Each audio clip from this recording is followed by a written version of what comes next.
დაკავშირია საქართველოს სისხლის სამართლის კოდექსის 198 მუხსა და ქათმის კინტილს შორის, მოგესალმებით ადვოკატ ჯემალი ჩიტიშვილი. პირველ რიგში უნდა გვახსოვდეს, რომ ჯანმრთელობის და სიცოცხლის უფლება კონსტიტუციითაა დაცული. საქართველოს სისხლის სამართლის კოდექსის 198 მუხლი კი განმარტავს ადამიანის სიცოცხლისათვის ან ჯანმრთელობისათვის საშიში პროდუქციის დამზადება, შემოტანა ან რეალიზაცია ისჯება თავისუფლების აღკვეთით ვადით 8-დან 12 წლამდეც კი. ამ ქმედების კრიმინალიზაცია გამოიწვია საქართველოში მოხშირებულმა ადამიანისათვის საშიში პროდუქტების როგორც დამზადება, ასევე შემოტანა. და იგი მიზნად ისახავდა მოსახლეობის ჯანმრთელობისა და სიცოცხლის დაცვას.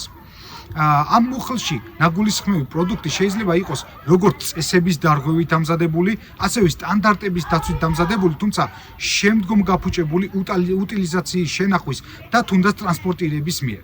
ყველა მწარმოებლის და რეალიზატორის პროდუქციის ხარისხის ზოგადი მოთხოვნები განსაზღვრულია ისეთ კანონებში, როგორიცაა კანონი სტანდარტიზაციის შესახებ, კანონი პროდუქციისა და მომსახურების სერტიფიკაციის შესახებ, მომხმარებელთა უფლებების დაცვის შესახებ და ასე შემდეგ.